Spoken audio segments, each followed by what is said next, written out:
réalisation. Très bien, c'est la question d'ailleurs qu'on allait vous poser. Alors, c'est votre premier passage sur ce plateau-là. Ouais. Quelle impression avez-vous déjà? Mes impressions Regardez tout ce que vous voyez.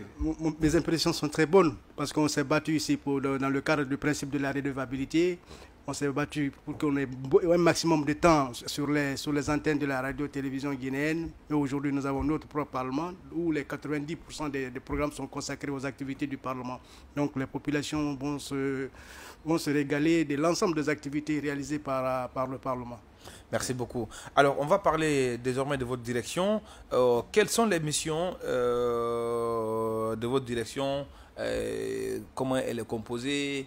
Quelle idée on peut avoir de sa structure? Merci beaucoup. La direction des services législatifs est l'une des 10 directions du Conseil national de la transition. Donc, une direction qui a su conserver toutes ses prérogatives durant cette période de refondation, cette période de redynamisation des services du Parlement. Okay. Donc c'est elle qui s'occupe, à côté de M. le Président, assister M. le Président, les membres du bureau, les conseillers nationaux, dans le cadre de l'exercice de leur mission législative. Entendez cela, dans un premier temps, nous assistons les membres du bureau, les conseillers nationaux, dans la procédure législative. Donc la procédure législative commence où? Elle va comment? Donc puisque c'est de ça il s'agit, il est question que je vous dise que nous tirons, n'est-ce pas, les prérogatives de la direction des services législatifs dans les dispositions du règlement administratif, de l'article 61 au article 75. Donc la direction les prérogatives sont situées dans ces différentes dispositions. Donc nous travaillons non seulement dans le cadre de l'élaboration du journal des débats, c'est-à-dire la transcription dans un document, toute l'ambiance qui se déroule au niveau d'une plénière. Donc c'est la mémoire vivante. Donc, tout ce qui se dit en plénière est écrit et archivé par votre direction. Par notre direction. Mais aussi, il faut savoir aussi que notre direction assiste les différentes commissions, après avoir adopté le chronogramme, les différentes commissions dans l'élaboration de leur chronogramme interne d'examen des différents textes. Mais aussi pour la plénière, nous préparons le dossier de séance du président pour lui permettre de gérer avec dextérité l'ensemble des activités autour de la procédure législative. Alors, sur le plan opérationnel, comment la DSL interagit avec les autres directions opérationnelles du CNT? D'accord. Avant de toucher ce pan de la question, vous avez posé aussi la question de les missions. Non seulement les missions, mais aussi comment la direction est structurée. Oui. Donc, la direction est structurée de la façon suivante. Donc, nous avons une direction avec un secrétariat, donc un directeur adjoint avec un petit cabinet constitué de secrétaires et d'assistants de la direction. Donc, au niveau de la direction, nous avons 3 divisions. Donc, nous avons la division séance, reprographie et assistance au contrôle parlementaire. Séance, séance. Séance, quelles sont les prérogatives rattachées à cette division? Bon, si vous prenez la division séance, assiste sous la coordination du directeur avec la réalisation du chef de division. Donc, c'est toutes les activités de distribution des documents, de la reprographie, mais aussi le contrôle dans le cadre de l'examen des questions écrites et questions orales. C'est cette commission cette division qui s'occupe de ces différentes activités. Donc, après cette division, nous avons la division transcription, rédaction et compte-rendu. Donc, on a parlé du journal des débats. Donc, le journal des débats est l'ambiance, n'est-ce pas, de toutes les activités qui se passent en plénière sont retranscrites dans un document qu'on appelle le journal des débats. Donc, c'est la mémoire vivante et institutionnelle. Ce document est publié au journal officiel de la République. Donc, si 10 ans après, 100 ans après, d'accord, vous avez été député de la République, on peut encore retracer toutes les phrases, tous les mots que vous avez à dire, toutes vos interventions vont être retransmises dans ce document. Et la troisième division? La troisième division, c'est la division des assistances aux commissions permanentes et ad hoc. Donc, vous savez, l'Assemblée nationale ou le Conseil national de la transition a la possibilité de créer des commissions permanentes. Le cas du CNT, nous avons les 8 commissions, c'est ça? Oui, les 8 Ensuite, nous avons la possibilité aussi d'avoir des commissions ad hoc par rapport à certaines questions spécifiques. Oui, c'est important et quand même, votre direction n'est pas dans un précaré.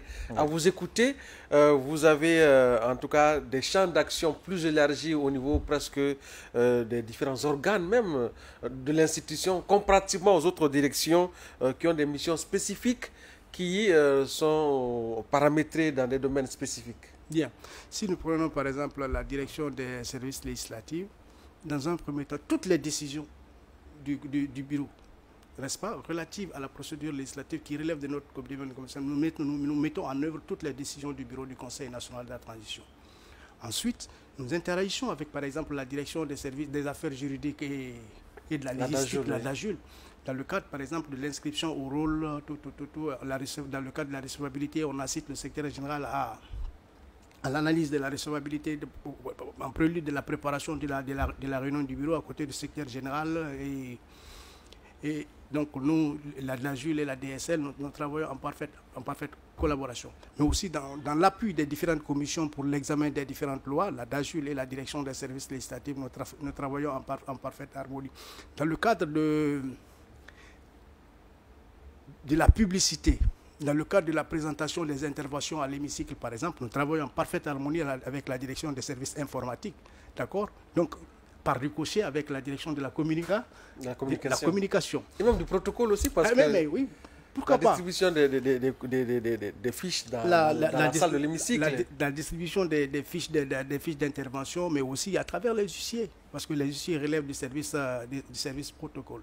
Donc, cette direction, si tu prends par exemple les moyens généraux, d'accord, les outils, la manifestation, nous manifestons juste les besoins, d'accord, et les moyens généraux peuvent être à disposition à travers toute la procédure que vous connaissez, à la disposition des services pour que nous faisons un travail de qualité pour la des conseillers nationaux et de notre institution. Alors, le thème que nous allons aborder, Mohamed Bari, est si important et si évocateur qu'on va directement aller sur la thématique qui nous réunit aujourd'hui dans cette émission, c'est bien sûr la procédure législative. Alors, pour nos téléspectateurs et auditeurs qui ne cernent pas forcément cette notion de procédure législative, qu'est-ce qu'on peut retenir d'abord d'entrée? Bon, la procédure législative, c'est l'ensemble de cheminement ou le chemin parcouru par le projet ou la proposition de loi jusqu'à ce que ça devienne une loi de la République.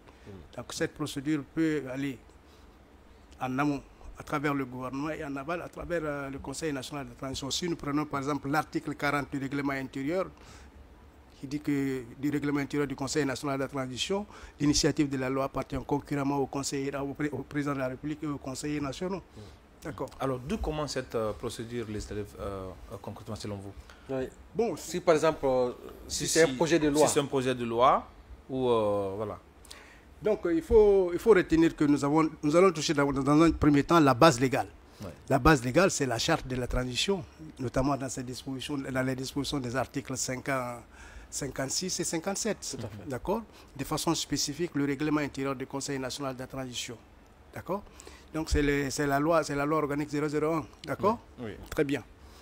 Alors, après avoir défini la procédure législative, nous avons touché la base légale, mais aussi il faut ajouter, au-delà de la Constitution, du règlement intérieur, nous avons aussi la pratique parlementaire. Donc, ce sont ces éléments-là qui encadrent la procédure législative. Dans un premier temps, nous allons partir du projet de loi. Oui. On appelle projet de loi une initiative, n'est-ce pas, qui provient du gouvernement. Tout à fait. Et proposition de loi, une initiative de la loi qui provient du Parlement. Et une fois qu'un département ministériel, par exemple, a une idée de projet ou d'avant-projet, avant-projet de loi, dans un premier temps, il faut mettre en place une petite commission pour réfléchir. La question que nous voulons que ce département veut traiter, est-ce que ça n'a pas été traité dans la législation antérieure? Okay. Donc, le droit préexistant. S'il y a une loi qui traite la question, donc on ne parle pas d'une nouvelle loi, mais plutôt d'un amendement ou d'une modification à la loi préexistante. Alors, supposons que la loi n'a jamais existé. Donc, il y a un vide juridique sur la question. Puisqu'il existe un vide juridique, on met une petite commission en place de réflexion. D'accord? Quelle est la question juridique que nous voulons traiter? Quelles sont les conséquences sur l'environnement social, sur l'environnement politique, sur l'environnement économique? Donc tous ces aspects-là sont réunis dans un document qu'on va appeler l'exposé des motifs. C'est-à-dire les motivations qui nous poussent à prendre cette loi dans le cadre de la satisfaction de l'intérêt général. Une fois que nous sommes d'accord sur l'exposé des motifs, on va maintenant dans la seconde partie qu'on appelle le dispositif. Le dispositif, c'est là maintenant on va structurer notre loi soit en article, en chapitre, en partie, tout ce qui est article 1er, article 2, jusqu'à la fin. Alors, jusqu'aux dispositions finales. Si la commission finit son travail, on remonte le document au ministre, et le ministre qui va mettre maintenant élargir, n'est-ce pas, la compréhension du projet, de l'avant-projet, d'accord. Les départements s'accordent, donc tous les grands techniciens du département vont s'accorder sur le texte. Une fois que ceux-ci se sont accordés sur le texte, l'avant-projet va être transmis en conseil interministériel. Donc, ce texte peut interagir avec d'autres départements. Donc, tous les départements concernés vont travailler sur le document. Une fois que le département initiateur défend, n'est-ce pas, le projet, et si ça passe au conseil interministériel, maintenant, ça va au conseil des ministres, où le chef de l'État et tout... Quand il passe au conseil interministériel, quel est, on va dire, le statut qu'il revêt? On était à avant-projet. On menait à avant-projet. Quand il quitte le stade de conseil interministériel pour aller en conseil des ministres. Très bien. Un avant-projet. Là, il part avec le titre d'avant-projet. Avant-projet. Ouais. Maintenant, au niveau du conseil des ministres, le ministère présente l'avant-projet et puis, une fois que cela aurait reçu la bénédiction du gouvernement, ça devient maintenant le projet du gouvernement. Et à ce niveau, il y a une précision qu'il faut apporter. Le gouvernement... Le ministère initiateur, ce n'est pas le ministère initiateur qui saisit le Parlement. Donc le gouvernement instruit le secrétaire général du gouvernement, n'est-ce pas, à transmettre pour examen et adoption le projet du gouvernement sur cette question. Donc le secrétaire général du gouvernement saisit le Conseil national de transition à travers son homologue du Parlement, c'est-à-dire le secrétaire général. Donc la porte d'entrée du gouvernement au Conseil national de la transition, c'est bien le secrétaire général du CNT. Alors, une fois que le document serait maintenant dans le locaux, atterri au Parlement, sur la table de monsieur le secrétaire général, d'accord, le document est enregistré, ok, et nous mettons le document dans le rôle, en rapport avec la direction des services juridiques, d'accord. Une fois que le document est là, monsieur le secrétaire général informe le président du Conseil national de transition que nous avons dans nos murs un projet de gouvernement concernant tel. Donc le président du Conseil national de transition convoque la réunion du bureau. Donc c'est l'instance. Oui, la réunion du bureau qui regroupe le président, oui, les secrétaires parlementaires, et le secrétaire général, d'abord le président, les vice-présidents, les secrétaires parlementaires, le secrétaire général, le représentant du chef de l'État que nous appelons le 92e conseiller national. D'accord. Alors, une fois que cette instance se réunit, va dire est-ce que ce document est recevable. Pour que le document soit recevable, il faut que dans un premier temps, l'exposé des motifs soit clair. Donc il faut que la loi soit bien motivée, jusqu'à ce que les conseillers nationaux ou le Parlement puissent avoir la conviction, oui, c'est une matière qui mérite d'être examinée et tout ce qui s'ensuit. Mais est-ce qu'à ce niveau, monsieur le directeur, oui, il y a des critères, on va dire, standards de recevabilité des textes dont, en tout cas, le Parlement a eu à élaborer? Très bien. Si nous prenons, par exemple... pour qu'un projet soit recevable, il faut que dans un premier temps, que ce soit transmis par le secrétaire général du gouvernement. Okay. Il faut qu'il y ait le quitus du Conseil des ministres. D'accord? Il faut que le document soit accompagné d'un exposé des motifs clairs. Il faut que la loi soit bien présentée et bien aérée. Puisque les conseillers nationaux ont la possibilité de faire des amendements sur les projets et que l'exécutif aussi a la possibilité d'apporter des amendements sur les propositions de loi. Donc, la réunion du bureau va examiner toutes ces questions sont déjà levées. En ce moment, le président on va à la seconde étape. Le président du CNT va convoquer la conférence des présidents. Qui réunit... La conférence des présidents réunit les membres du bureau que je viens de citer, mais aussi tous les autres présidents des différentes commissions qui composent le Conseil national de la transition avec le rapporteur général. Alors, ça c'est dans le cadre de figure où ça venait du gouvernement, dans le sens inverse. Non, on va finir d'abord avec la procédure par rapport au projet, parce que on est à une des étapes importantes, la conférence des présidents, comme vous l'avez dit. Au niveau de la conférence des présidents, la conférence des présidents va examiner le dossier. Oui, la recevabilité est passée, mais quelle est la matière en question? Donc, les commissions du Conseil national de la transition sont constituées en fonction de l'ossature du gouvernement. Chaque structure du gouvernement se retrouve à l'intérieur d'une commission permanente du Conseil national de la transition. Ainsi, en fonction de la nature du document qui est envoyé par le gouvernement, donc la conférence des présidents envoie le texte en examen à l'intérieur d'une commission. C'est là qu'on parle de la commission saisie au fond. Il peut s'agir aussi que dans une même loi, on choisisse, n'est-ce pas, 2 ou 3 commissions saisies pour avis. Aussi, il y a la possibilité que toutes les autres commissions du Conseil national de la transition soient saisies pour avis pour un même texte. Donc, une seule commission saisie au fond et les autres commissions saisies pour avis. Il faut retenir aussi, même s'il y a deux commissions qui se sont saisies pour avis, les autres commissions examinent la même loi, apportent des amendements, des observations et tout ce qu'il faut dans le cadre de l'amélioration du texte en question. Alors, après cette étape, on fait d'abord un projet de chronogramme. Le projet de chronogramme est adopté en plénière. Une fois que le projet de chronogramme est adopté en plénière, nos services techniques, au niveau des différentes commissions, au niveau de la commission saisie au fond, préparent, avec l'appui à côté de monsieur le rapporteur de la commission, un chronogramme interne d'examen, n'est-ce pas, du projet au niveau de la commission. Donc, chacune des commissions maintenant va s'organiser en fonction de la planification de la commission saisie au fond. Pour dire, par exemple, telle date, on aura l'intercommission pour une plénière qui est prévue telle date. Parce que le projet de chronogramme qui a été adopté en plénière va faire une projection dans l'espoir que le texte soit examiné à telle période. Donc, la commission saisie au fond met les bouchées doubles pour mettre en action toutes les activités, toutes les parties prenantes pour qu'on puisse arriver à tenir ce moment.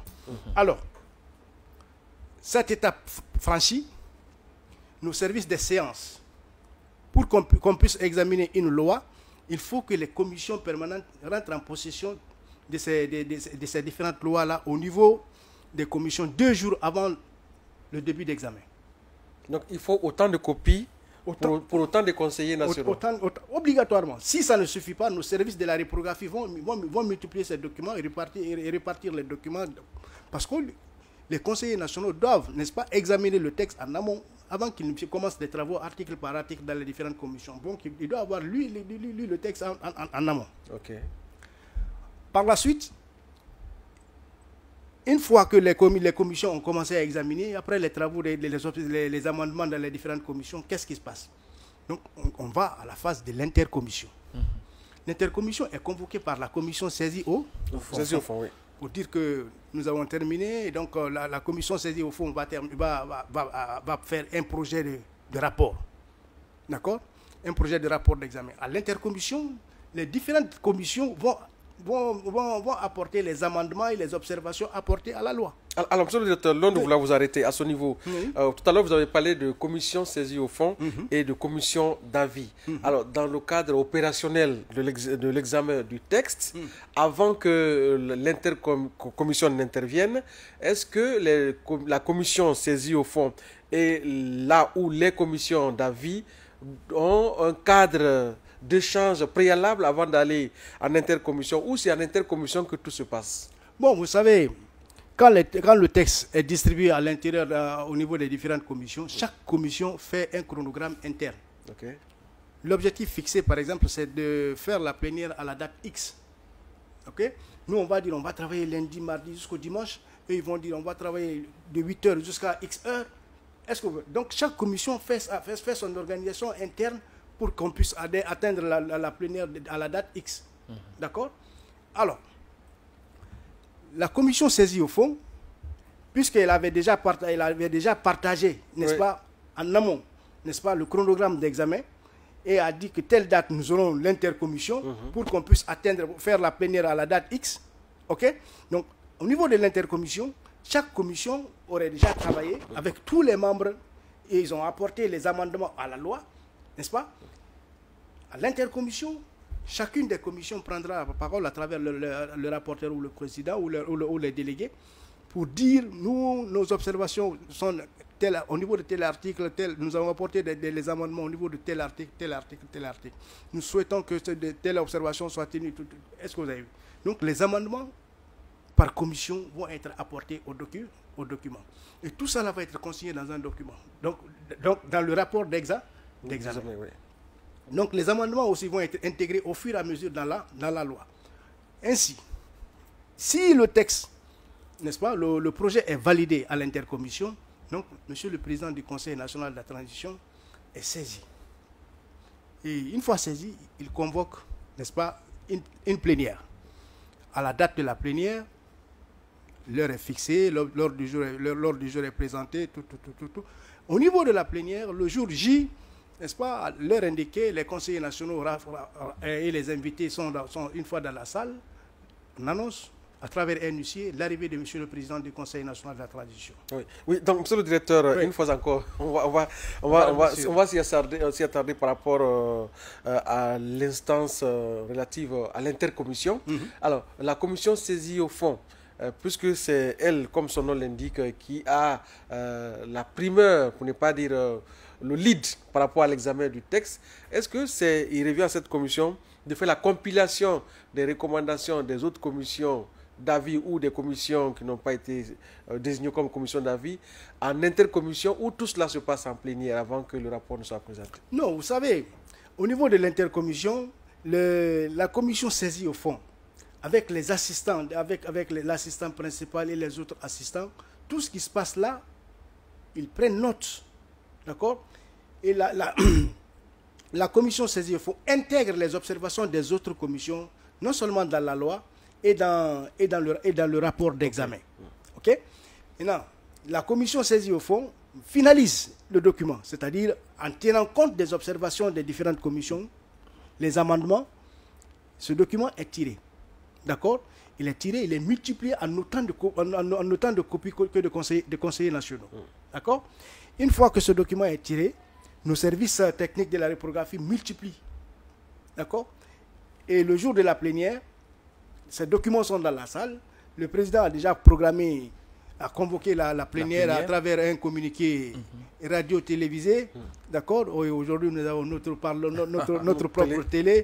Donc la télé nationale, le Parlement TV, avec d'autres voies de presse pour qu'on puisse faire la publicité de la plénière. Donc le jour de la plénière maintenant, à l'heure indiquée, tout le monde est censé être là. D'accord? Il peut y avoir aussi que d'aucuns ne soient pas là. Et le président de séance est annoncé par un huissier. D'accord? S'il est annoncé par un huissier, il fait sa rentrée et il est accueilli avec les honneurs, avec une sorte de haie, composée des huissiers du protocole du Conseil national de la transition. Donc, il est installé au perchoir. Donc, il est accueilli par le public.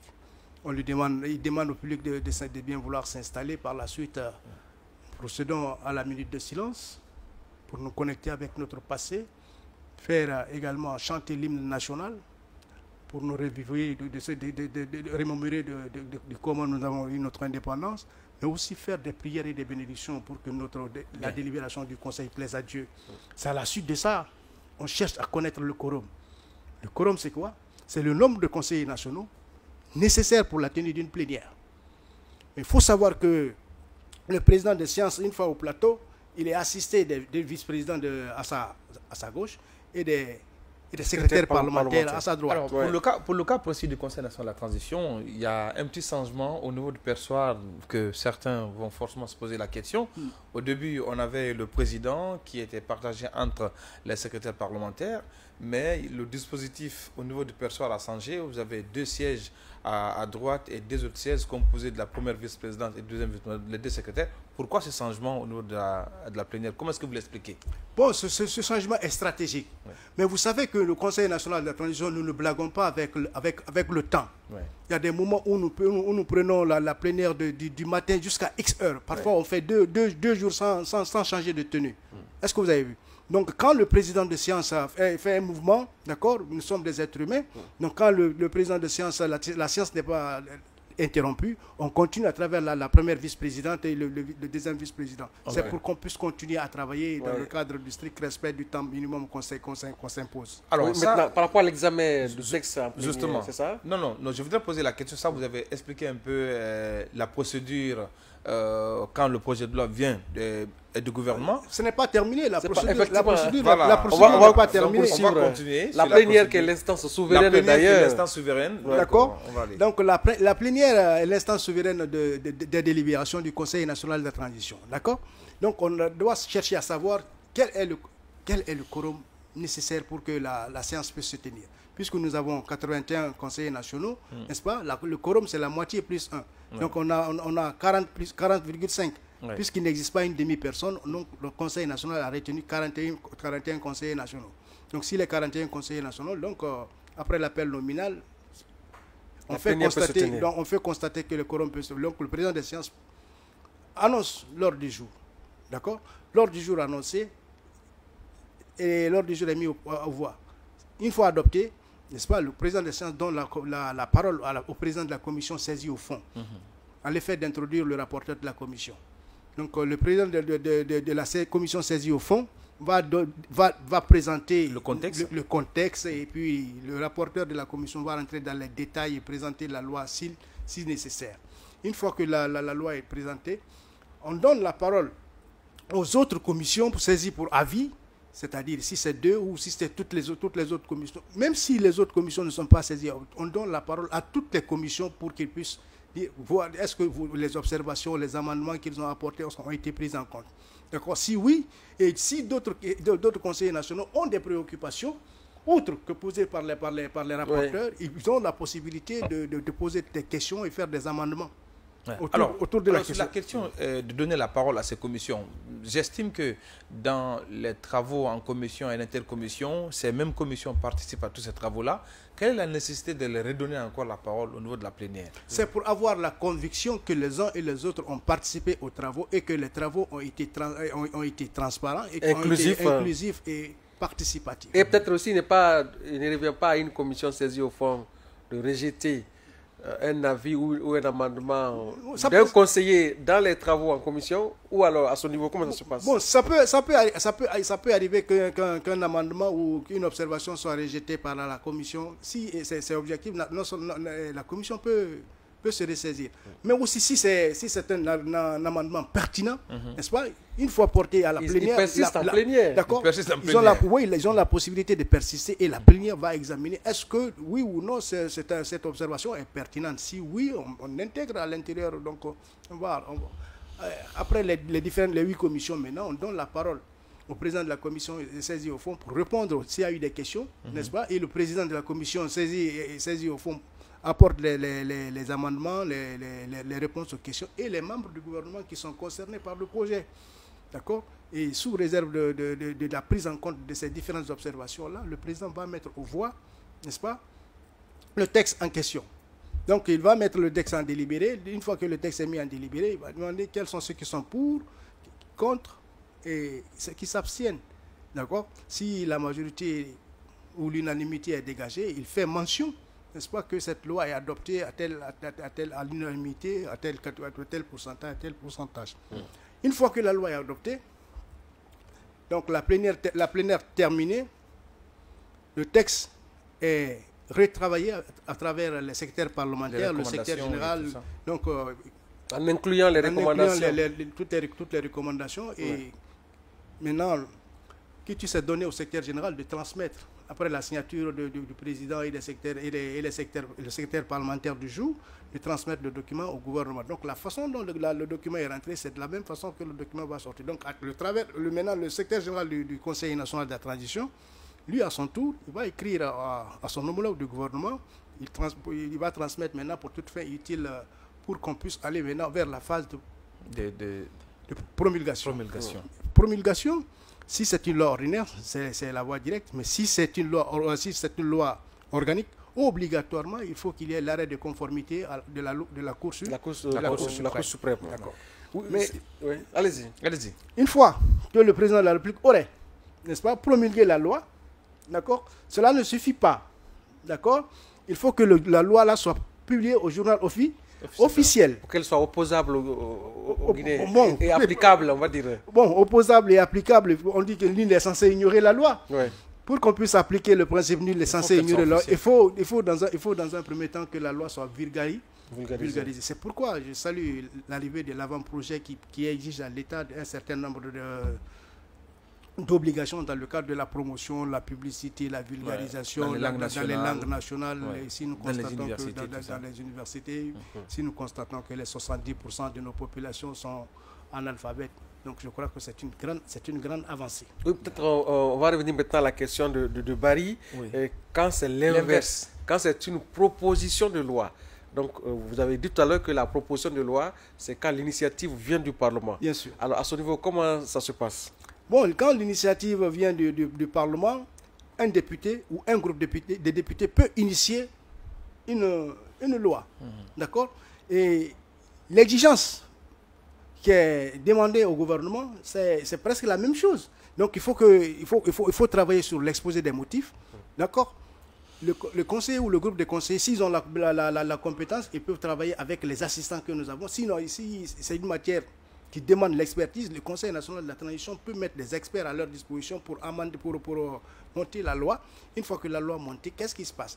Et aussi, et on peut élargir la compréhension de la loi à certains conseillers ou à l'ensemble des conseillers nationaux pour qu'ils puissent s'approprier du contenu du document.